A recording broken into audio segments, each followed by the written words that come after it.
नमस्कार साथियों, मैं अंबालाल चौधरी स्वागत करता हूं आपका एल क्लासेस के इस बेहतरीन प्लेटफॉर्म पर। दोस्तों, आज से मैंने एक नई शुरुआत की है। एसएससी जीडी में आज से पहले जो पेपर हुए हैं, जो एग्जाम में आए हुए हैं, उन पेपर्स का सॉल्यूशन मैं आपको दूंगा। मैथ और रीजनिंग की क्लासेज मैं ले रहा हूं। हिंदी की जो है वो आपके निकुंज सर, जो कि बहुत शानदार पढ़ा रहे हैं। अगर आपने उनकी क्लासेज नहीं देखी हैं तो आप उन क्लासेज को देख लीजिएगा। इसके अलावा मैथमेटिक्स की मेरी क्लासेज चल रही हैं कंटिन्यूअसली। कभी अभी थोड़ा सा व्यस्तता के कारण मैं प्रतिदिन नहीं ला पा रहा उसको। कोशिश मेरी ये रहेगी कि सोमवार से वो आपको डेली मिलेगी। और ये जो पेपर है ये बहुत इंपॉर्टेंट है आपके लिए। इंपॉर्टेंट क्यों है ये हम लोग जान लेते हैं।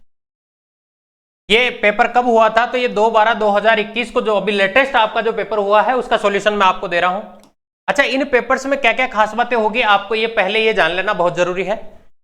देखिए, हर पेपर के मैं आपको 50 क्वेश्चन दूंगा। 50 में से 25 क्वेश्चन आपके रीजनिंग के हैं, और 25 क्वेश्चन आपके मैथ्स के हैं। अच्छा, आपका अब जो पेपर होगा उसमें आपके 20-20 क्वेश्चन ही आएंगे। लेकिन मैं आपको मॉडल पेपर नहीं करवाना चाहता। मेरा हमेशा जो फोकस रहता है वो रीजनिंग और जो एग्जाम में आया हुआ पेपर है उस पर मेरा हमेशा फोकस रहता है। क्योंकि मॉडल पेपर वाले क्या है कि बहुत ऐसे कॉम्प्लिकेटेड क्वेश्चन डाल देते हैं जिससे बच्चा डिमोटिवेट हो जाता है। हमें वास्तव में वो पता चले कि एसएससी दे क्या रहा है। ठीक है, तो अब आप मान के चलिए कम से कम, क्योंकि आपके पास समय कम है, तो 50 क्वेश्चन मैं डेली करवा रहा हूं और लगभग 50 पेपर मेरा टारगेट है। इससे ज्यादा भी जा सकते हैं ये। तो आप लगभग 2500 क्वेश्चन, इसमें से 1250 जो है, 1250 क्वेश्चन जो है वो आपके मैथ के होंगे और 1250 क्वेश्चन आपके रीजनिंग के होंगे। आप ये मान के चलिए अगर ये क्वेश्चंस आपने सिस्टम से कर लिए, क्योंकि मैं इसमें आपको पूरा एनालिसिस दूंगा। दोस्तों, होता क्या है कि जैसे मान लीजिए आपने एसएससी जीडी की कोचिंग तो कर ली, लेकिन समस्या क्या रहती है कि आपको किए हुए मान लीजिए 6 मंथ हो गए। अब आपको रिवाइज करना है। रिवाइज आप 1 चैप्टर कर लोगे, 2 कर लोगे, 3 कर लोगे, साथ साथ चलते रहेंगे वो। लेकिन जैसे ही आप आगे वाले चैप्टर पर पहुंचते हैं, पीछे वाले को मान लीजिए अगर 15 से 20 दिन भी हो गए, तो उसके रिवीजन के लिए, उसका जो रिवीजन करना है आपको, उसके लिए आपको थोड़ा सा टाइम चाहिए होता है। तो भाई ये रिवीजन कहां से किया जाए? तो इसके लिए मैं आपको ये प्लेटफॉर्म अवेलेबल करवा रहा हूं। मेरा जो टेलीग्राम चैनल है एएल क्लासेज, आप उस पर जाइएगा। उस पर आपकी इसकी पीडीएफ मिल जाएगी आपको। ठीक है, ये कंप्लीट पेपर जो है पहले मैं आपको दूंगा, इसके बाद जो है वो इसका सॉल्यूशन आपको नेक्स्ट डे मिलेगा। अब से हमारा जो टारगेट है वो इस तरीके से रहेगा। इसका जो है वो लिंक आपको नीचे डिस्क्रिप्शन में भी मिल जाएगा, यहां से आप ले सकते हैं इसको। ठीक है, तो आज से इसकी शुरुआत करने जा रहे हैं। एक एक क्वेश्चन बहुत इंपॉर्टेंट है। आप पहला पेपर पूरा देखना, आपको समझ में आ जाएगा कि इससे हमें कितना बेनिफिट होने वाला है। और मैं तो कह रहा हूं आप एसएससी जीडी नहीं, आप किसी भी एग्जाम की तैयारी कर रहे हो तब भी आपके लिए बेनिफिशियरी है। ठीक है, चलिए शुरू करते हैं। पहला क्वेश्चन ये था कि भाई 4 अक्षर समूह आपको दिए गए हैं और उसमें से 3 किसी ना किसी तरीके से संगत है और 1 असंगत है। आपको असंगत अक्षर समूह का जो है वो चयन करना था। ऐसे केसेज में आप क्या किया करो कि जहां भी ऐसा क्वेश्चन आए, NHDB, दूसरा ऑप्शन था आपके पास BX जैसी, ZTJM। देखो, आज हमारा पहला पेपर है, इसलिए मैं आपको बड़ा आराम से, बड़ा तसल्ली से सब कुछ समझाऊंगा कि किस तरीके से क्वेश्चंस को सोल्व करना होता है। पहले मैंने पूरी चीज लिखी है। आगे से जो एग्जाम होगा उसमें, जो अपना पेपर होगा उसमें ऑप्शंस हम काट के तुरंत आंसर दिया करेंगे। मेरा ही टारगेट रहेगा कि कोई भी क्वेश्चन 20 सेकंड से कम के अंदर अंदर आपसे हो जाए। ठीक है, सबसे पहला काम करना है आपको इनकी नंबरिंग। अगर आपको ABCD के नंबर याद हैं, बहुत अच्छी बात है। अगर याद नहीं है तो मैंने इस पर एक वीडियो बनाया हुआ है। अगर वो वीडियो आपने देख लिया तो आपको जिंदगी में कभी दोबारा ABCD याद करने की जरूरत नहीं पड़ेगी। ठीक है, देखो नंबरिंग करो। N होता है आपका 14 नंबर पे, H 8, D होता है आपका 4 नंबर पे और B होता है 2 नंबर पे। ऐसे ही ये जो होता है आपका, देखो मैंने आपको बताया था XYZ, ये 26, 25 और 24। तो अगर मान लीजिए, इसके लिए मैंने कोई ट्रिक नहीं बताई, लेकिन इसको आपको याद कर सकते थे। ये 24 नंबर पे होता है, J होता है 10 नंबर पे और ये होता है 3 नंबर पे।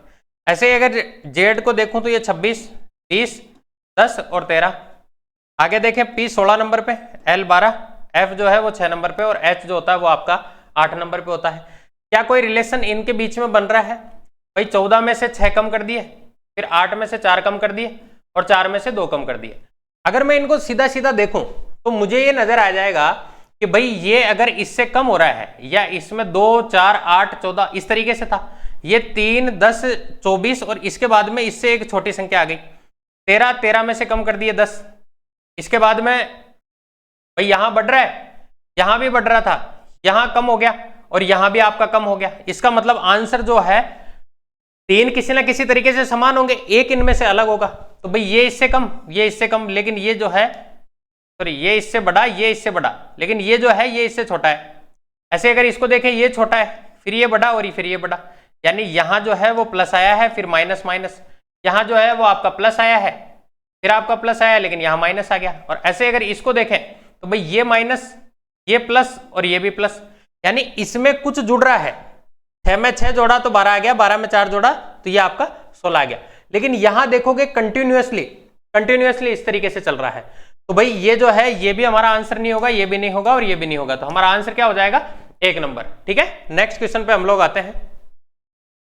आप खुद करने की कोशिश कीजिए एक बार, इसको वीडियो को पॉज करके। देखा आपने इसको? आपको ये बताना था उस विकल्प का चयन कीजिए जिसमें दी गई आकृति सन्निहित है और आकृति को घुमाने की अनुमति आपको नहीं दी गई है। ठीक है, ध्यान रखिएगा। आप बताओ ये इसमें है क्या? इसमें नहीं है, क्योंकि इसमें ये इस तरीके से आ गया। इसमें जो है इसमें भी नहीं है। अच्छा, इसमें देखो तो ये वाला पोर्शन तो है इसका, लेकिन ये वाला पोर्शन नहीं है, तो ये भी हमारा आंसर नहीं होगा। हमारा आंसर क्या हो जाएगा? हमारा आंसर हो जाएगा आपका डी। ठीक है, नेक्स्ट क्वेश्चन पे चलते हैं। नेक्स्ट क्वेश्चन कैलेंडर से था कि 6 जनवरी 2010 को सप्ताह का कौन सा दिन था। अब देखो कैलेंडर वैसे अगर देखा जाए तो उन्होंने सिलेबस में आपको इतना स्पष्ट में नहीं दिया है, लेकिन क्वेश्चन पूछ लिया उन्होंने, तो रीजनिंग में कहीं से भी कोई क्वेश्चन पूछा जा सकता है। इसको करने के 2 तरीके हैं आपके पास।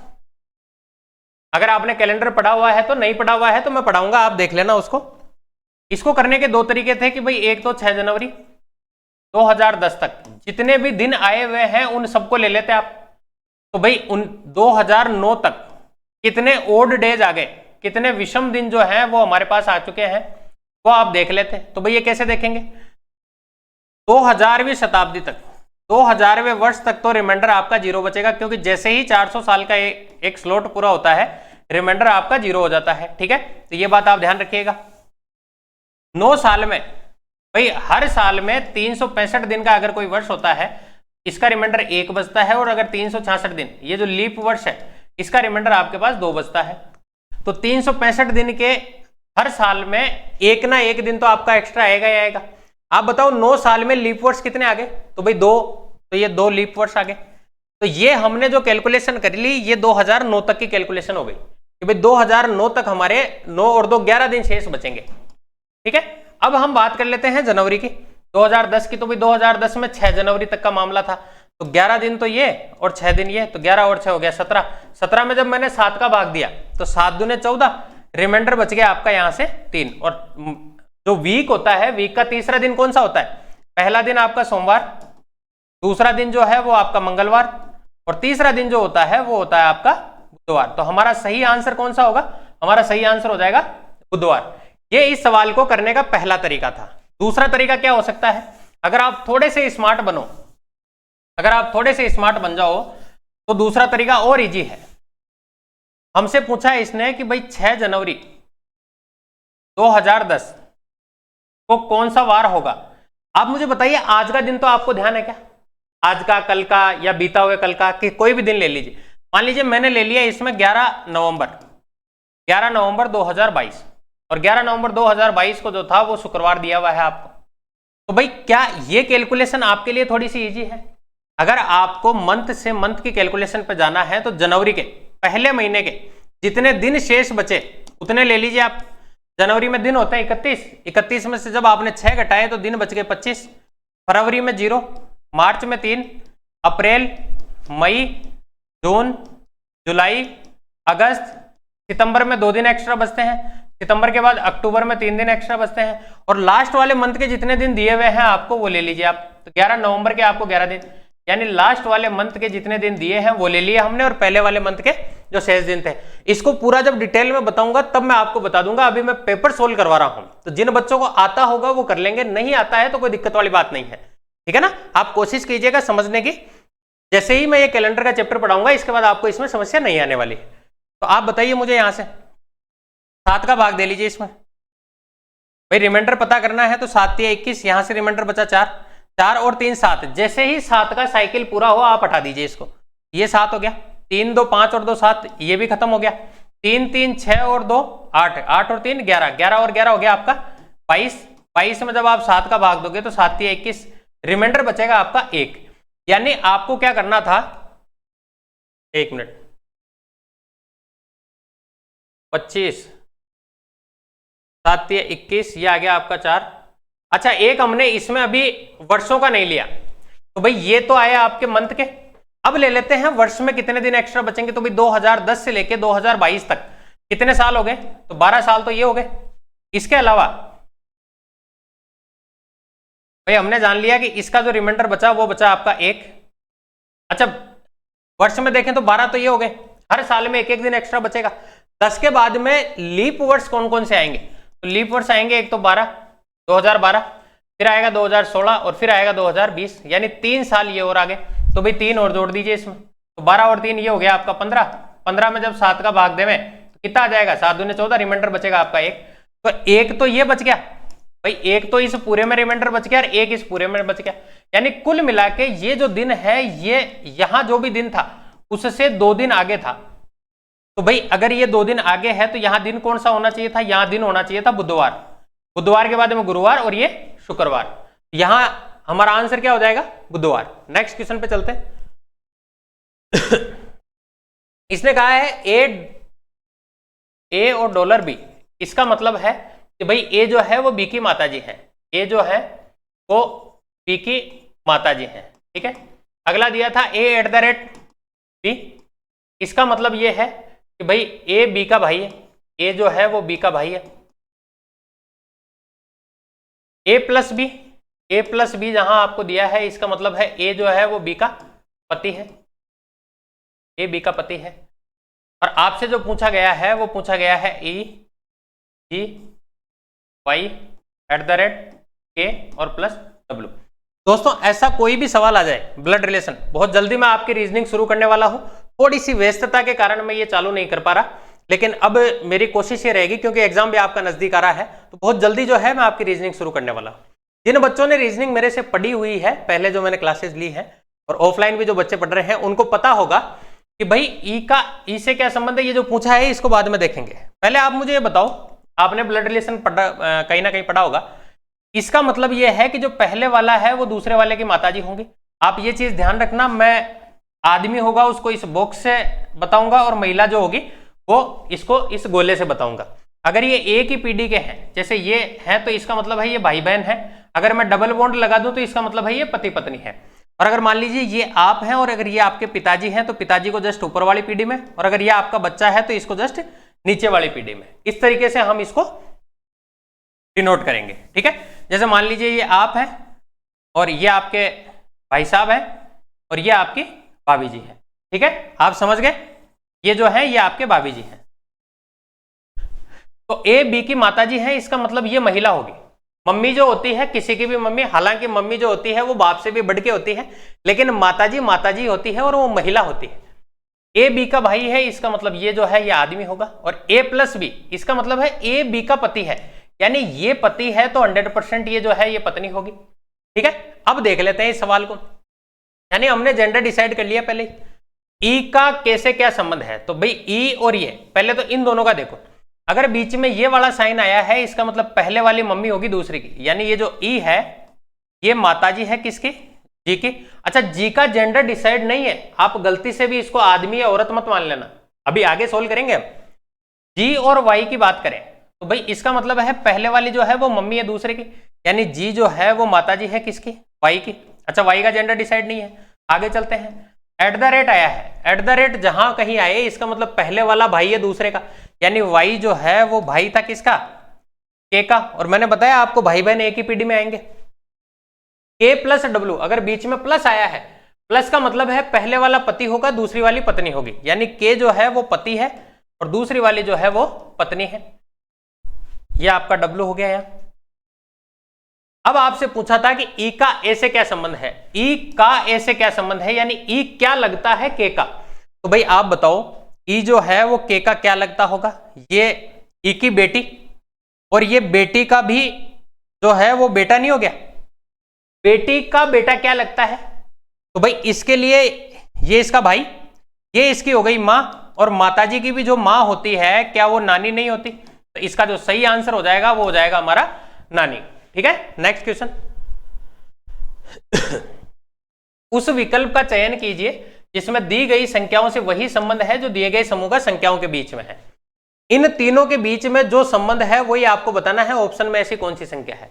तो भाई इनका कई बार गुणा से होता है, कई बार भाग से होता है। यहां जो इसने संबंध दिया है वो 104-11। पहले आप इसको वीडियो को पॉज करके और आप खुद देखने की कोशिश कीजिएगा। इसने इन दोनों को जोड़ा तो 15 + 11 ये हो गया आपका 26। क्या ये 26 के पहाड़े में कहीं आता है? अगर मैं इसको गुणा करूं 4 से तो भाई 6 चौक 24 की 4 हासिल 2, 4 दूने 8 और 2 10। यानी इसने इन दोनों को जोड़ के और गुणा कर दिया किससे? 4 से। आप भी देख लीजिए, जैसे 17 और 11 अगर मैं इन दोनों को जोड़ूं तो ये हो जाएगा आपका 28, और अगर मैं इसको 4 से गुणा करूं तो भाई 8 चौक 32 की 2 हासिल 3, 4 दूने 8 और 3 11। यही हमारा आंसर है। ठीक है, समझ गए आप? बाकियों में आप चेक करेंगे, ऐसा नहीं होगा। नेक्स्ट, अगला क्वेश्चन पासे का था हमारा। एक पासे की 3 अलग अलग स्थितियां आपको दर्शाई गई है। उस संख्या का चयन कीजिए जो 3 दर्शाने वाले फलक के विपरीत होगी। 3 दर्शाने वाले फलक के विपरीत होगी। आपको अच्छे से पता होगा कि भाई अगर किसी भी पासे की 2 स्थितियां अगर दी हुई है आपको, तो भाई जो तीसरी होगी वो बिल्कुल एक दूसरे के अपोजिट होंगे। आप देखो इसमें भी 2 और 4 था और इसमें भी 2 और 4 था। अगर ये 2 इसमें सेम है तो इसका मतलब है 3 के अपोजिट में क्या होगा? 6 होगा। तो हमारा आंसर क्या हो जाएगा? 6 हो जाएगा। नेक्स्ट चलते हैं। अगला क्वेश्चन सिलोजिज्म से था आपका कथन निष्कर्ष। कथन हमारा ये था सभी बर्गर जो है वो केक है। सारे के सारे जो बर्गर हैं वो सारे के सारे जो हैं वो हमारे केक है, केक है। और कुछ मिठाइयां जो हैं वो फल हैं। अब मिठाई और फल को यहां कहां लिखे हैं अभी रहने दीजिए, इसको लास्ट में आ जाइए। सभी मिठाइयां जो हैं वो बर्गर हैं। सारी की सारी मिठाइयां जो हैं वो आपकी बर्गर है। तो भाई सारी की सारी मिठाइयां जो है वो तो मिठाइयां इसके अंदर आ जाएगी, मिठाइयां आपकी इसके अंदर आ जाएगी, और वो सारी मिठाइयां जो है वो बर्गर होनी चाहिए थी। ये हमने लिख लिया। फिर ये कह रहा है कुछ मिठाइयां फल हैं। कुछ मिठाइयां फल है तो भाई हमें नहीं पता कितनी के, लेकिन हम ये मान लेते हैं कुछ मिठाइयां जो है वो आपकी फल है। अच्छा, ये होने को ये फल जो है वो इसके ऊपर से भी आ सकता था, लेकिन इसने कहा नहीं है हमें जितना कहा गया है हम सिर्फ उतना ही करेंगे। अब देखो इससे निष्कर्ष देख लेते हैं। कुछ फल जो है वो बर्गर है। कुछ फल जो है क्या वो बर्गर है क्या? और हमेशा होंगे क्या? बिल्कुल होंगे। ये फल जो है भाई जब सारी मिठाइयां ही जो है वो बर्गर है, कुछ मिठाइयां जो है वो फल है। मतलब यूं मान लीजिए कि आपकी क्लास में 100 लड़के हैं और इसमें से सारे लड़के जो हैं वो चोर हैं। अब मैं ये कहूं कि आपकी क्लास के एक लड़के की शादी करनी है, इसका मतलब किसी चोर से शादी कर रहे हैं, क्योंकि सारे ही चोर हैं तो इसका मतलब उन्हीं में से एक आएगा। तो सिंपल सा केस था, जब सारी मिठाइयां बर्गर है तो भाई कुछ मिठाइयां अगर फल है तो क्या वो 100% बर्गर नहीं होगी? वो 100% बर्गर होगी। तो पहला जो था वो हमारा पूरी तरह सही था। दूसरा देखो, कुछ केक जो है वो मिठाइयां हैं। कुछ केक आपके मिठाइयां हैं, कुछ केक जो है वो मिठाइयां हैं। कुछ केक मिठाइयां हैं क्या? अरे भाई जब सारे, ये देखो आप इसको एक एग्जांपल से समझना। जैसे मैं बात करता हूं इस रिमोट की, ठीक है?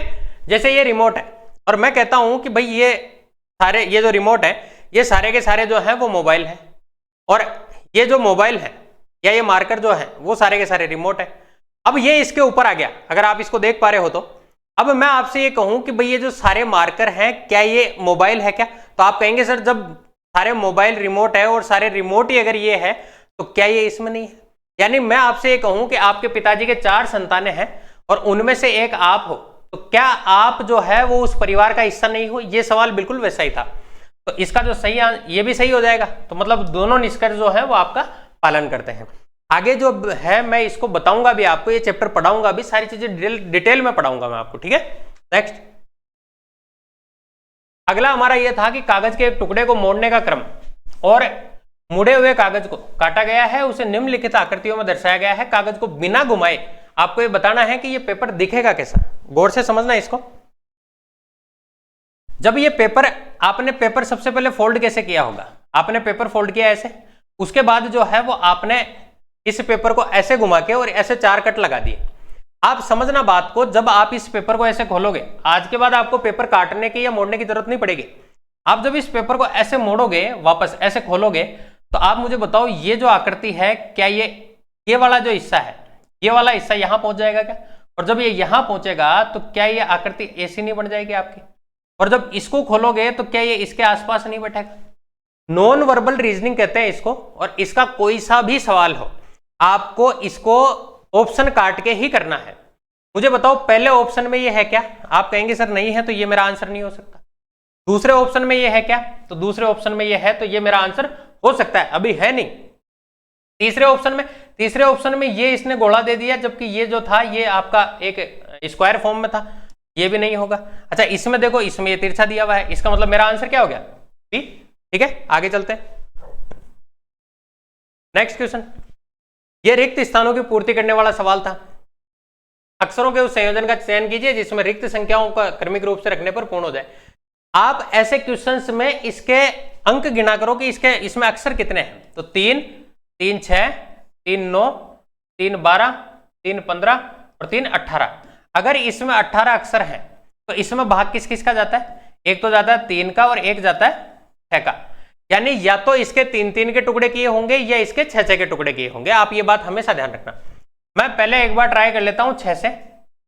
आप 3 से भी करते तो यहां से आपको टुकड़े करने पड़ते, यहां से टुकड़े करने पड़ते। ठीक है, ऐसे आप टुकड़े कर सकते थे इसके, इस तरीके से। वैसे आपका आंसर इससे भी आ जाएगा, आपका आंसर 6 से भी आ जाएगा, कोई दिक्कत वाली बात नहीं आएगी। आप बताइए कि के बाद में अगर मैं इसके 6 वाले हिस्से करूं तो ज्यादा इजी होगा आपसे। 3 और 3 6, यहां से काट लेता हूं, यहां से काट लेता हूं, ये 3 ही पोर्शन में अपना काम हो जाएगा। आप बताओ के जस्ट बाद में यहां अगर ओ आया है तो इसका मतलब यहां भी ओ ही आया होगा, और ए के बाद में ए आर ए, तो इसका मतलब यहां आर आया होगा। के ओ और इसके बाद में एच, ए आर और ए, ऐसे ही के ओ एच और ए आर ए। क्या ये हमारी एक सीरीज बन गई? तो भाई यहां से देखो O R H, O R H, इसमें नहीं है, इसमें नहीं है, इसमें भी नहीं है, हमारे पास ऑप्शन ही एक ही बचा, ये हमारा आंसर हो जाएगा। नेक्स्ट क्वेश्चन, अगला क्वेश्चन हमारा ये था कि निम्नलिखित विकल्पों में से उस आकृति का चयन कीजिए जो निम्नलिखित श्रृंखला में प्रश्न चिन्ह के प्रतिस्थापित कर देगी। मतलब इसकी जगह क्या आना चाहिए।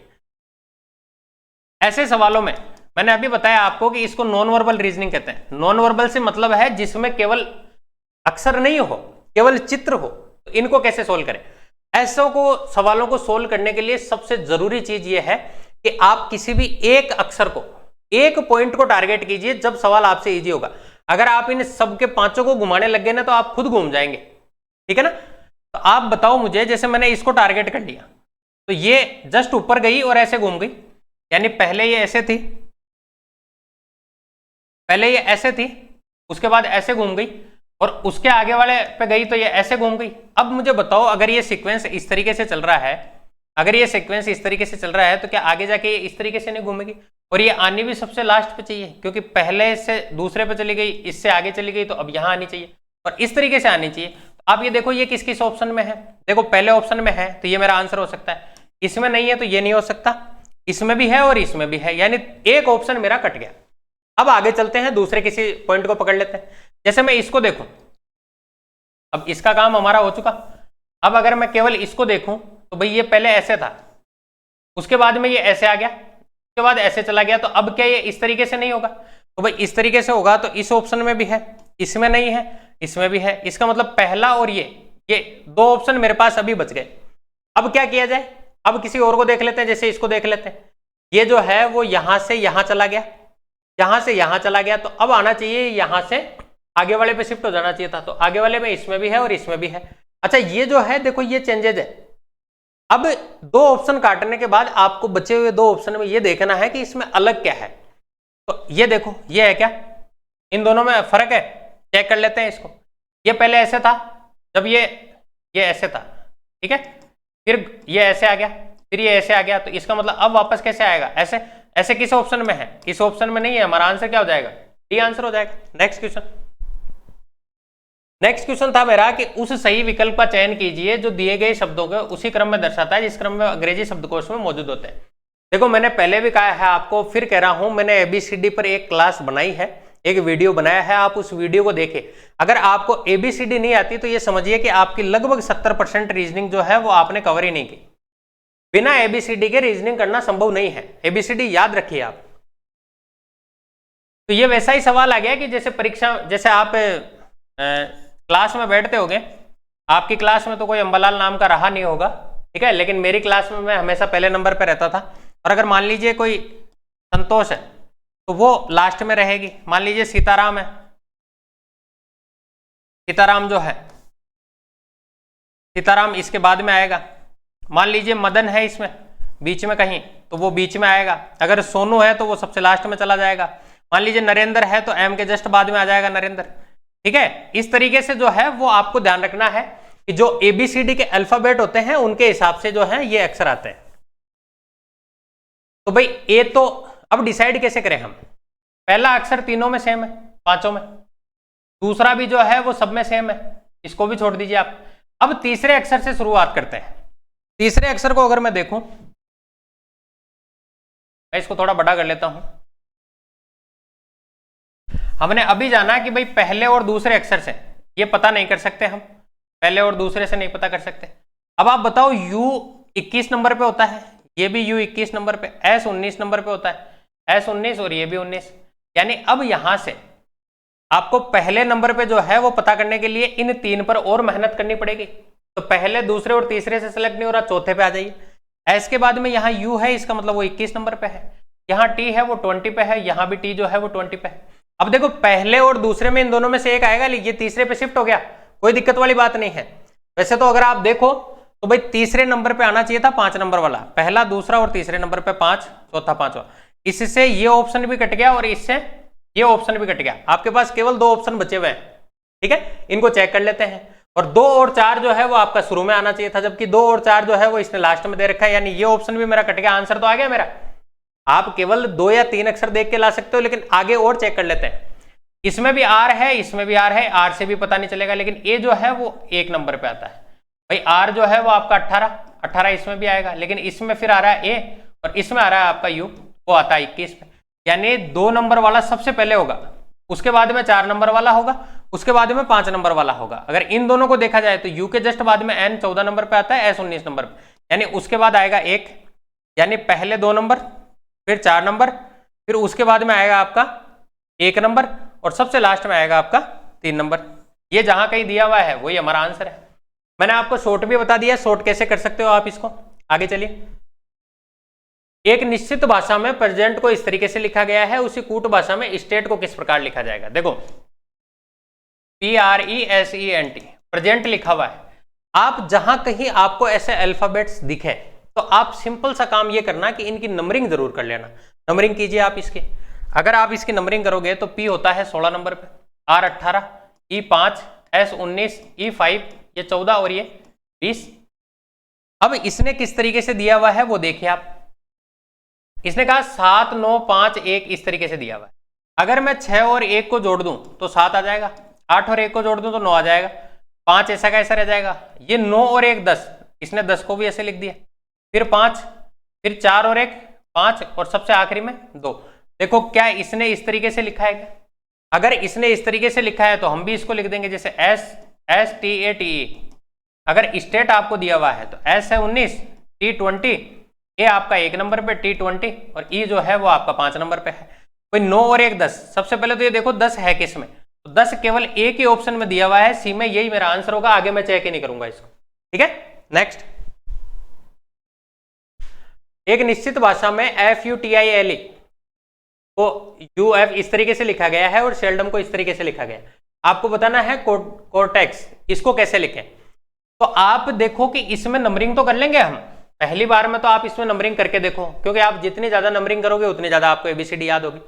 लेकिन मेरी सलाह में आपको ये दिख रहा होगा थोड़ी प्रैक्टिस करने के बाद कि U और F को आपस में बदल दिया, ऐसे ही T और I को आपस में बदल दिया, ऐसे E और L को आपस में बदल दिया।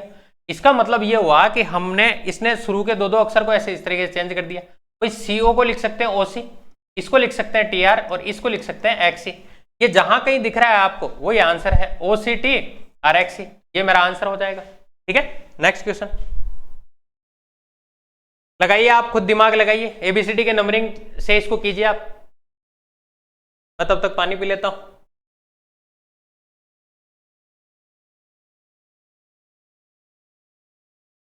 कोशिश कीजिए आप इसको, नंबर खुद लिखिए, सबके नंबर लिखिए आप, अपने आप आंसर आ जाएगा।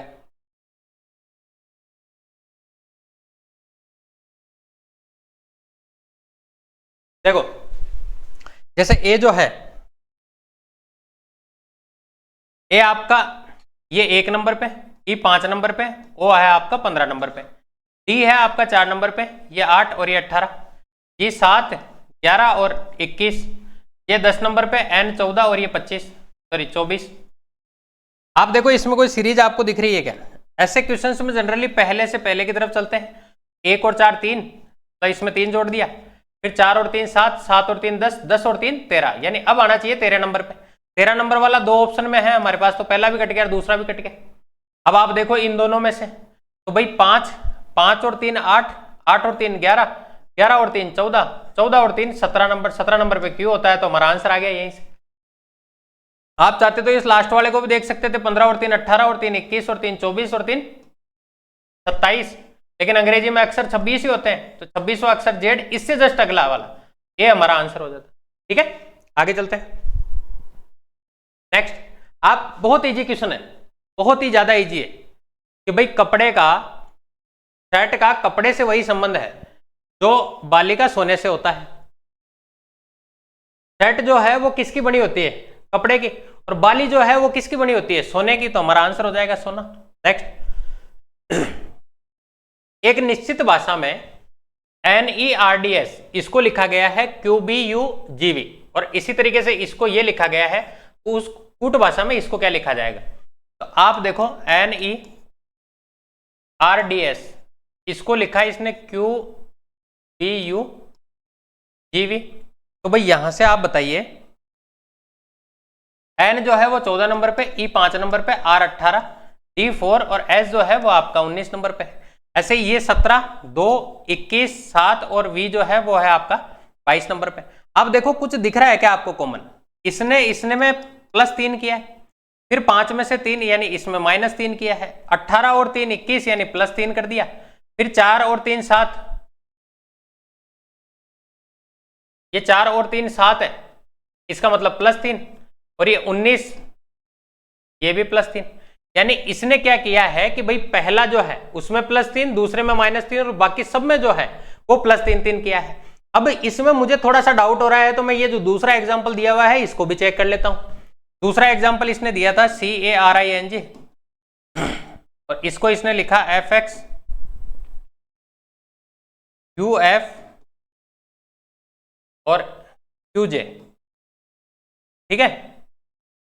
तो भाई C जो है वो है आपका 3 नंबर पे, ये 1 18 9 14 और 7, ऐसे F जो है वो 6 नंबर पे 24, U 21 है 17, और ये है आपका ये 10 नंबर पे। तो भाई पहले में इसने क्या किया?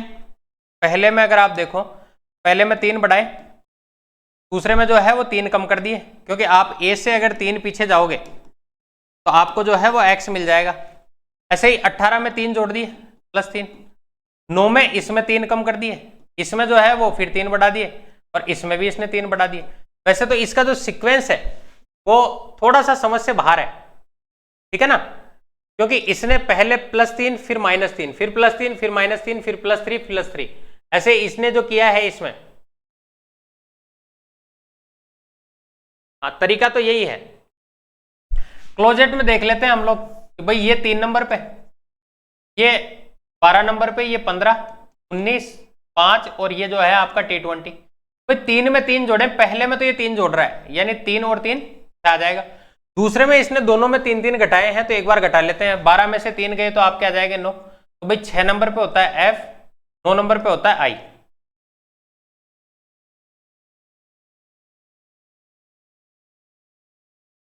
अब ऐसे तो गड़बड़ हो गया मामला, इसका मतलब ये दोनों ही तरीके हमारे फेल हो गए। अब क्या हो सकता था इसमें नया क्या हो सकता था? तो भाई अगर आप थोड़ा सा और गौर से देखो, पहली बात तो अगर ऐसी कोई सीरीज चलती है तो वो सही चलती है, लेकिन अगर आप थोड़ा सा दिमाग लगाओ इसमें तो आपको नजर आ जाएगा कि भाई ई की तरफ देखो जो इसने -3 किया, आप ए की तरफ देखो, आप आई की तरफ देखो, क्या ये आपको स्वर दिख रहे हैं? ये वोवल हैं। तो बस यही कंसेप्ट इसने यहां लगाया था।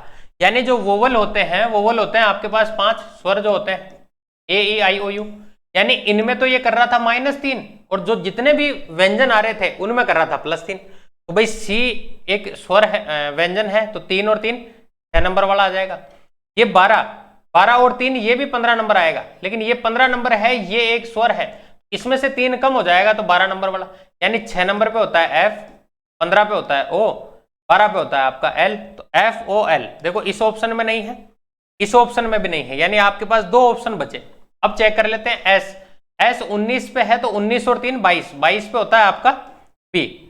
तो हमारा जो आंसर हो जाएगा वो हो जाएगा ये वाला। ठीक है, आगे चले। नेक्स्ट क्वेश्चन देखें। नेक्स्ट क्वेश्चन देखो, यदि ए का अर्थ है जोड़ना, ये आपका मैथमेटिकल ऑपरेशन से था ये सवाल। 625 डी 5a 93 6 22 b और 8, ये इस तरीके से दिया हुआ है। ए का अर्थ है जोड़ना, मैं लिख देता हूं इसको ऐसे ऐसे जैसा इसने दिया है। तो भाई 625, डी का मतलब है भाग देना, तो डी भाग देना 5, ए का मतलब है आपका जोड़ना 93, सी का मतलब है आपका घटाना, ये दे रखा है आपको माइनस, और ये है आपका 22, बी का मतलब आपको दे रखा है गुणा करना, और ये दे रखा है आपको 8। देखो इसमें आपका नियम लगेगा बोर्ड मास। अब बोर्ड मास क्या होता है ये भी जान लीजिए। वैसे ये पूरा जो होता है वो होता है वी बोर्ड मास। बी मतलब विनकुलम यानी रेखा बंधनी, बी मतलब ब्रैकेट, ब्रैकेट आपके 3 प्रकार के होते हैं, आप अच्छे से जानते होंगे। ओ मतलब ऑफ, ऑफ बोले तो का, डी मतलब आपका डिवाइड, एम मतलब आपका मल्टीप्लाई, ए मतलब ऐड, और एस मतलब सब्ट्रैक्ट करना। यानी आपको इसी क्रम में चलना है, जहां कहीं आपको इधर से शुरू होकर चलना है। अगर कहीं भाग आया है तो पहले भाग सोल्व करेंगे, अगर कहीं गुणा आया है तो बाद में गुणा को सोल्व करेंगे। आप इसमें सबसे पहले भाग को सोल्व करेंगे, 5 का भाग देंगे इसमें, तो 5 एकम 5, 5 दूने 10, 5 आम 25, प्लस 93 माइनस, देखो अब भाग के जस्ट बाद में गुणा सोल्व होगा, तो 8 दूने 16 की 6 हासिल 1, ये 17। अब आप क्या सोल्व करेंगे प्लस, तो इन दोनों को जोड़ लीजिए आप, 5 और 3 8, 9 और 2 11 की 1 हासिल 1, 218 में से आपको 176 घटाने हैं, तो भाई 6 और 2 8, 1 8 और 3 11, आंसर हमारा जो आएगा वो आएगा, 1 मिनट, अच्छा 7 और 4 11, ठीक है 42, ये हमारा आंसर हो जाएगा। नेक्स्ट क्वेश्चन, आपको सवाल ये दे रखा था कि भाई निम्नलिखित आकृति में वृत्त, वृत्त जो है वो वायरस को, ये रहा आपका वृत्त और ये बता रहा है वायरस को, और त्रिभुज जो है वो जंगली का प्रतिनिधित्व करता है। ये त्रिभुज जो है वो है आपका जंगली को बताता है, तो ये जंगली है। और पंचकोण यानी जिसके 5 भुजाएं हैं वो बताता है स्वस्थ, ये रहा, ये आपके बता रहा है स्वस्थ, ठीक है। इसके बाद में आयत बैक्टीरिया का प्रतिनिधित्व करता है, भाई आयत ये रहा, ये है बैक्टीरिया। इसके बाद वर्ग जो है वो जानवरों का प्रतिनिधित्व करता है, तो ये वर्ग जो है ये है आपके जानवर।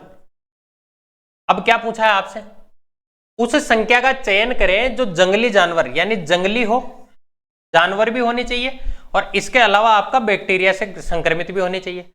जंगली, बैक्टीरिया और जानवर, यानी आपकी त्रिभुज में भी आए, आयत में भी आए और वृत्त में भी आए। आप बताइए त्रिभुज में भी आनी चाहिए, आयत में भी आनी चाहिए और वृत्त में भी आनी चाहिए। तो हमारे पास जो संख्या बचती है वो ये एक ही बचती है, तो इसका जो सही आंसर होगा वो होगा 26। नेक्स्ट क्वेश्चन, अगला क्वेश्चन देखो, ये आपका पजल से रिलेटेड है, तो नजदीक जो बिठाते हैं उससे रिलेटेड था ये।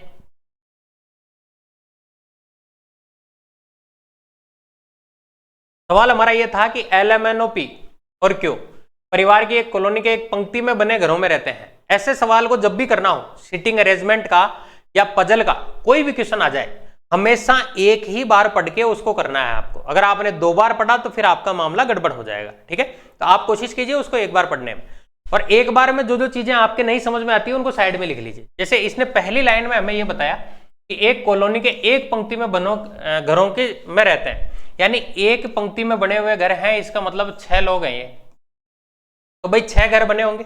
ठीक है, आगे चलिए। इसने कहा Q और O जो है वो M के पड़ोसी हैं। अब पड़ोसी से आप क्या समझते हो? M, Q और O M के पड़ोसी हैं। M के पड़ोसी हैं। अगर O और Q अगर इस तरीके से बैठे हो तो क्या ये दोनों इसके पड़ोसी हुए क्या? पड़ोसी मतलब होता है जस्ट बगल में जो बैठा है, यानी O तो इसका पड़ोसी हो गया लेकिन Q नहीं है। इसका मतलब पड़ोसी का मतलब है Q और O, ये इस तरीके से होने चाहिए। लेकिन इसने हमें ये नहीं कहा कि भाई M के बगल में Q इधर बैठा है या इधर बैठा है। यानी हम इसको कैसे लिखेंगे कि भाई हमें ये तो कंफर्म पता चल गया कि M के साथ में Q और O है, लेकिन ये दोनों इंटरचेंज हो सकते हैं। यानी ये इधर भी आ सकता है, ये इधर भी आ सकता है। ठीक है, आगे चलते हैं। L और N P के पड़ोसी हैं। भाई P के पड़ोसी हैं L और N, लेकिन ये दोनों भी इंटरचेंज हो सकते हैं। यानी मेरे पास दो आदमियों के लिए जगह फिक्स हो गई, यानी P भी यहां आएगा और M भी यहां आएगा। यानी ये दोनों आदमी M और P ये इस तरीके से आएंगे। लेकिन क्या ये आपस में खुद चेंज नहीं हो सकते? यानी भाई P इधर आ सकता है और M इधर आ सकता है। मतलब मैं आपका दिमाग खोल के रख दूंगा इसमें, रीजनिंग में आप भूल जाओगे, जो रटना वगैरह है ना ये सब भूल जाओगे आप। और आपको इसी तरीके से करना है, जितनी भी कंडीशन है वो सारी आप लगा दीजिए, बस यही रीजनिंग है आपकी। तो भाई ये P हो गया, ये M हो गया, ये इस तरीके से आ सकते थे। और ये कह रहा है O L का निकटतम पड़ोसी नहीं है, यानी O और L जो है वो साथ साथ नहीं आएंगे। तो भाई क्या हुआ इस केस में हम क्या कर सकते थे कि भाई O और L जो है वो साथ साथ नहीं आएंगे। यानी अगर मैं O को इधर रखता, अगर मैं O को इधर रखूं तो भाई Q इधर आना चाहिए था, और L को मैं इधर नहीं रखता, इधर N को रख देता, तो ये जो है वो आपका L इधर आ जाता। लेकिन इसने जो आपसे पूछा है वो ये पूछा है Q का निकटतम पड़ोसी जो है वो कौन है। भाई Q का निकटतम पड़ोसी ऑलरेडी आपको M तो दे रखा था, इस बात की संभावना कम थी कि M ही पूछता आपसे। दूसरी कंडीशन क्या हो सकती थी कि भाई मैं इसको हटा देता हूं, आप जो है इसको इस तरीके से कर सकते थे कि O को जो है वो इधर ले लेते, M इधर रह जाता, Q इधर आ जाता। अच्छा ये तो O L का निकटतम पड़ोसी नहीं है, वो जो है L का निकटतम पड़ोसी नहीं है। अगर Q इधर आ जाता तो भाई N इधर आ सकता था और P इधर आ सकता था, यहां L भी आ सकता था। एक मिनट, कौन Q का निकटतम पड़ोसी है? इसका जो सही आंसर होगा हमारे पास, वैसे अगर इसमें देखा जाए ना तो इसमें 3-4 कंडीशंस बन रही है। अगर आप सारी कंडीशंस को देखो, देखो Q और N इधर भी आ सकता था, M Q और L भी आ सकता था इसकी जगह। भाई L O के पास में नहीं हो सकता, बाकियों के तो सबके साथ हो सकता है। और ये इतनी मतलब Q के साथ साथ N भी हो सकता है, L भी हो सकता है और M भी हो सकता है। लेकिन ये दो तो हो सकते हैं, ये कंफर्म नहीं है। ये एक तो कंफर्म है। तो वैसे इसका आंसर ये इसने दे दिया, पहली लाइन में इसने दे दिया था, लेकिन मैं कोशिश कर रहा था कि इसमें कुछ नया मिलता, लेकिन नया कुछ मिला नहीं। तो इसका जो आंसर होगा वो M ही होगा। ठीक है, नेक्स्ट क्वेश्चन पे चलते हैं। रीजनिंग का ये हमारा आखिरी सवाल है। उस विकल्प का चयन कीजिए जिसका तीसरी संख्या से वही संबंध है। तीसरी संख्या से वही संबंध है जो दूसरी का पहली से है, यानी इन दोनों में कोई ना कोई संबंध होगा और इन दोनों में कोई ना कोई संबंध होगा। ठीक है, और सॉरी रीजनिंग का आखिरी सवाल नहीं है ये, इसके बाद भी बहुत सारे सवाल है। ये 20वां क्वेश्चन है। छठी संख्या इस तरीके से आपको बताना था। आप क्या करेंगे भाई, 7 और 9 में कोई संबंध है। इसी तरीके से अगर आप देखो तो 8 और इसमें कोई संबंध है, और एक और आप देखो तो 6 और 2 में कोई संबंध है। भाई ये इससे 2 ज्यादा है, ये इससे 4 ज्यादा है, लेकिन संबंध तो जो है वो सब में एक जैसा ही होना चाहिए था। तो आप इस केस में क्या करोगे? वैसे ये जो सवाल है अगर परीक्षा में आता, इस बात की संभावना कम है, क्योंकि चूंकि एक विद्यार्थी को घर पे टाइम मिल जाता है। लेकिन अगर यही सवाल परीक्षा में आता तो इस बात की बहुत कम संभावना थी कि ये सवाल आपसे हो पाता, वहां आप दिमाग लगा पाते। मतलब इस सवाल को हमें छोड़ना ही होता। ठीक है ना, और किसी भी सवाल को छोड़ना ज्यादा बेहतर है बजाय करने के, क्योंकि नेगेटिव मार्किंग होती है इसमें। अगर आपने एक सवाल भी गलत कर दिया, इसका मतलब आप 1/4 जो है वो नेगेटिव मार्किंग ले आए। और 1/4 का मतलब है कि आप भाई एक नंबर पे अगर आप 1000 बच्चों से ऊपर जा सकते हो, तो 1/4 पे आप कटने से आप 250 बच्चों से नीचे भी तो आ सकते हो, और 250 बच्चों से नीचे आने का मतलब है आप उस कैटेगरी से बाहर हो गए। तो नेगेटिव नहीं करना आपको। इस सवाल को इसने कैसे सोल्व किया है, जो काफी मशक्कत के बाद जो पहुंच पाए हम नतीजे पे कि भाई ये 2 + 5 है और इसने इधर जो किया है वो 2 का क्यूब + 1 किया है, ठीक है। ऐसे ही यहां जो किया है वो 1 + 5 किया है और इसके अलावा यहां इधर जो किया है वो 1 का क्यूब + 1 किया है। तो आंसर में हमारे इसमें क्या होगा, इसने 3 + 5 किया है इसको, और यहां जो होगा वो 3 का क्यूब + 1 होगा। तो 3 का क्यूब होता है आपका 27 और 27 और 1 28 जो है वो हमारा सही आंसर था, ठीक है। आप किसी भी क्वेश्चन को करने से पहले वीडियो को पॉज कीजिए, इसके बाद आप खुद करने की कोशिश कीजिए। नेक्स्ट क्वेश्चन 8 9 8 4 8 2 7 9 7 5 7 4 और आपको लास्ट में दिया 68। ऐसे क्वेश्चन जब ये नजदीक नजदीक आए तो इस बात की ज्यादा संभावना होती है कि भाई इनमें कोई ना कोई 2 सीरीज एक साथ चल रही हो या कोई 3 सीरीज एक साथ चल रही हो। तो आप कोशिश कीजिए, पहले आप इनका अंतर लेते तो भाई इनका अंतर आता 5, फिर ये 2, फिर इन दोनों का जो अंतर आता वो आता आपका 3, फिर ये आ जाता आपका 4, फिर ये आ जाता आपका 1, लेकिन इससे मामला बैठ नहीं रहा। तो आप क्या करो, आप इन दोनों का, वैसे तो अगर आपको कुछ भी समझ में नहीं आ रहा हो ना तो आप एटलीस्ट इनका अंतर तो जरूर ले लिया करें। 89 और 82 इनका अंतर है 7, फिर 82 में से ये 7 कम किया, फिर 75 में से आपका 7 कम कर दिया तो 68 आ गया। ऐसे ही 84 और ये इनका अंतर है 5, फिर इनका अंतर भी आपका 5, यानी अब जो आगे आएगा वो इसमें से 5 कम होके आएगा, तो वो आंसर क्या आना चाहिए हमारा 69, जहां कहीं दिया हो वही आंसर है, ठीक है। नेक्स्ट क्वेश्चन, नेक्स्ट क्वेश्चन में लगाइए आप दिमाग, वही तरीका है आपका 3 5 8 9, करिए आप कोशिश।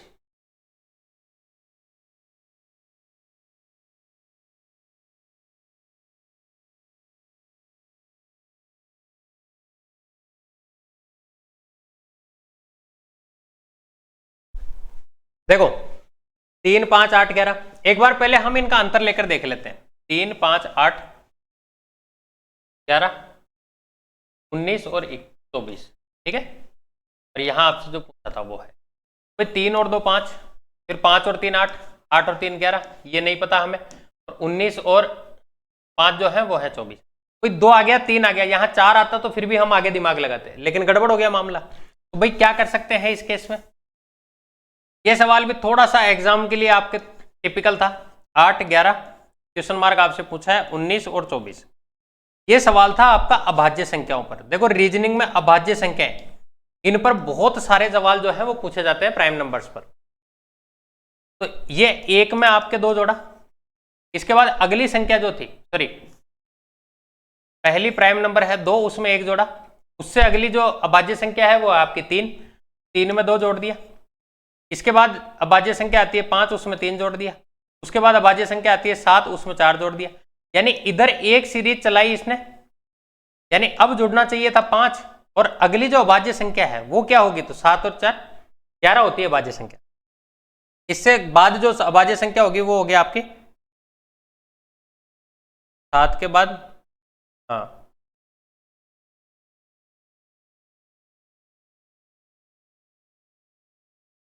क्या पूछा है आपसे, प्रश्न चिन्ह के स्थान पर क्या आएगा।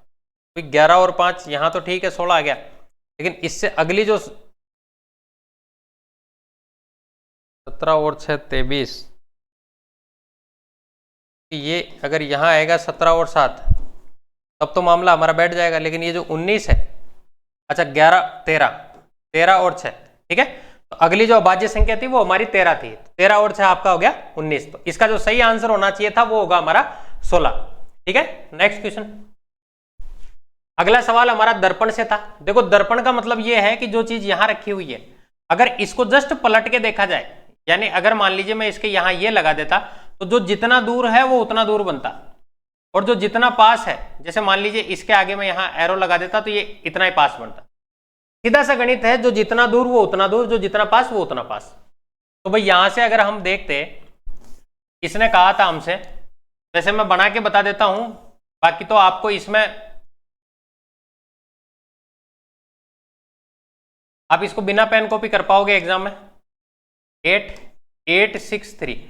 अभी मैंने आपको एक नई चीज बताई थी कि आप जब भी नॉन वर्बल के सवाल करो तो आप इस केस में एक एक पॉइंट को पकड़ा करो। आप सारे पॉइंट्स पर जाते हो तो फिर गड़बड़ हो जाता है मामला। एक एक पॉइंट पकड़िए आप। जैसे जब मैं इसको पलटूंगा, भाई जो जितना पास है वो उतना पास रहेगा। आप ध्यान रखना, जब भी आप दर्पण में इधर से इधर जाते हो तो आपका ऊपर और नीचे वाला जो पोर्शन है ये कभी चेंज नहीं होता है, लेफ्ट और राइट चेंज होता है। यानी जो लेफ्ट में है वो राइट में चला जाएगा, जो राइट में है वो लेफ्ट में आ जाएगा। तो भाई ये जब ऐसे पलटेगा, आप देखो ये ऐसे, अगर ये इस तरीके से पलटेगा तो भाई ये जो 6 का इधर खुला मुंह है, क्या ये इधर ऐसे नहीं बन जाएगा? तो आप पहले तो ये देखो ये 6 किस किस में है ऐसा। अगर आप चारों ऑप्शन देखोगे तो चारों एक जैसे दिखेंगे आपको, लेकिन एक एक पॉइंट अगर आप पकड़ के करते हो तो इसमें दिक्कत नहीं आएगी। देखो ये नहीं हो सकता, ये भी नहीं हो सकता, ये 2 बचे मेरे पास। तो इन दोनों में देखो अलग क्या है भाई, 8 को तो आप कैसे भी पलटो 8 तो 8 जैसा ही रहेगा, लेकिन ये 3 है और ये 3 है, तो 3 को देख लेते हैं। जब 3 ऐसा है तो इसका मतलब जनरल सी बात है ये तो नहीं हो सकता, क्योंकि 3 जो है ये जो खुला मुंह है इसका ये दूर की तरफ है, इसका मतलब ये बनेगा आपका इस तरीके से। ठीक है, तो हमारा आंसर जो हो जाएगा वो हो जाएगा डी। Next question. नेक्स्ट फिर एक पजल आ गई, आप इसको पोज करके जो है वो एक बार खुद करने की कोशिश कीजिए। 8 लड़के हैं PQRSTUV और W और एक वृत्ताकार मेज पे। देखो मैंने कई बच्चों को देखा है जब भी वो वृत्ताकार मेज बनाते हैं वो इस तरीके से बनाते हैं। इस तरीके से आपको वृत्ताकार मेज नहीं बनानी। वृत्ताकार मेज से सीधा सीधा जो कंसेप्ट है वो है हमारा इस तरीके से, वृत्त जब भी आए तो ऐसे बनाना है आपको। कितने लड़के हैं? 8 लड़के हैं, तो आप इस तरीके से कर लो। कितने हो गए? 1 2 3 4 5 6 7 8, 8 लड़के बैठ सकते हैं इसमें। आगे देखो, वृत्ताकार मेज के पारित एक दूसरे से समान दूरी पर मेज के केंद्र की ओर मुंह करके बैठे हुए हैं, लेकिन उसका इसी क्रम में होना अनिवार्य नहीं है। एस पी के ठीक सामने बैठा हुआ है। अब एस और पी की जगह फिक्स है, एस मैंने यहां मान लिया, पी यहां मान लिया, आप दोनों को कहीं भी मान सकते थे, कोई फर्क नहीं पड़ता इस चीज से। एस पी के ठीक सामने है जिसके, अब ये जो आया ना जिसके, ये बड़ी खतरनाक चीज है। आप हमेशा ध्यान रखिए कि जैसे ये दिया हुआ है ए बी का पुत्र है, जो एक डॉक्टर है, जो एक डॉक्टर है, इसका मतलब इसमें जो आया है वो किसके लिए आया है? तो हमेशा ध्यान रखिएगा ये जो जिसका जो भी आता है ये हमेशा जस्ट बगल वाले के लिए आता है। हमेशा ध्यान रखिएगा, सबसे ज्यादा कंफ्यूजन अगर कोई क्रिएट करता है तो वो यही करता है। ठीक है, तो जो इसने क्या कहा है हमसे कि भाई एस पी के ठीक सामने बैठा है, जिसके ठीक बगल में यू और आर बैठे हुए हैं, जिसके ठीक बगल में, तो जिसके से जस्ट पहले हमारा पी आया है, इसका मतलब पी की बात हो रही है। तो भाई पी के जस्ट बगल में, पी के जस्ट बगल में यू और आर बैठे हुए हैं, यू और आर बैठे हुए हैं, लेकिन यू इधर भी आ सकता था और आर इधर भी आ सकता था। अभी मतलब इनका स्थान फिक्स नहीं है। ठीक है, आप वैसे चाहो तो इसके साथ साथ एक डबल डायग्राम थ्योरम और बता देता हूं मैं आपको, आप ऐसा कर सकते हो कि एक दूसरा डायग्राम साथ के साथ बना सकते हो ताकि आपका काम इजी हो जाए। जैसे मान लीजिए ये एस है, ये पी है, मैं इसमें अगर यू को इधर मान लिया हमने, तो भाई अब की बार यू को इधर मान लो, यानी इन 2 कंडीशन के अलावा तीसरी कंडीशन हमारी बन ही नहीं सकती। जैसे जैसे हम आगे चलते जाएंगे एक कंडीशन हमारी कट जाएगी। आगे चलिए आप जिसके ठीक बगल में यू व आर बैठे हुए हैं, टी यू के ठीक बगल में बैठा हुआ है टी जो है वो वी के ठीक बगल में, टी जो है वो वी के ठीक बगल में, यानी इसके आसपास बैठा हुआ है, इधर भी बैठ सकता है इधर भी बैठ सकता है। लेकिन आगे इसने कहा है जो एस के दाईं ओर ठीक बगल में बैठा हुआ है। अब ये जो किसके लिए आया है? जो आया है हमारा वी के लिए, यानी एस के दाईं ओर। भाई एस ने अगर अंदर की तरफ मुंह कर रखा है तो इसके दाईं ओर ये नहीं हो जाएगी। और इधर कौन बैठा हुआ है? इधर बैठा हुआ है आपका टी, और टी के जस्ट बगल में वी बैठा हुआ था, तो भाई एस के जस्ट बगल में टी और इधर आ गया आपका वी। मैं दोनों डायग्राम को जो है वो साथ साथ लेकर चल रहा हूं। आगे चलते हैं।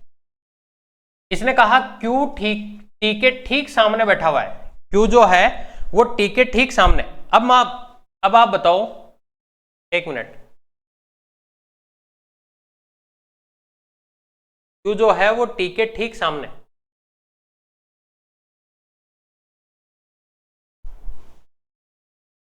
तो क्यू इसके ठीक सामने कैसे आ सकता है? यहां से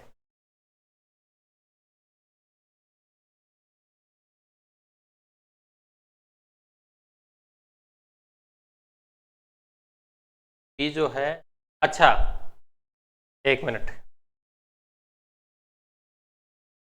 हम अगर देखें इसको तो इसने कहा था एस के दाईं ओर, तो एस के जस्ट बगल में आया वी, यानी वी की बात हो रही थी, तो भाई यहां आएगा वी और यहां आएगा टी, ऐसे ही यहां आएगा वी और यहां आएगा टी, क्योंकि हमारा डायग्राम ही गलत हो गया था, टी के सामने क्यों आ ही नहीं सकता था, क्यू टी के ठीक सामने बैठा हुआ है और आर इसके ठीक बगल में नहीं बैठा हुआ। भाई टी के ठीक सामने क्यू है, टी के ठीक सामने क्यू है और आर इसके बगल में नहीं बैठा हुआ। अब आप मुझे बताओ क्या ये डायग्राम नहीं कट गया? भाई आर इसके ठीक बगल में आ गया तो ये डायग्राम हमारा कट गया। भाई यहां जो है यहां आर दूर था तो ये बनेगा, एक जना बचा, कौन बच गया? P Q R, R S T U V, और एक बच गया आपका डब्ल्यू, डब्ल्यू यहां आ जाएगा। आपसे पूछा क्या था?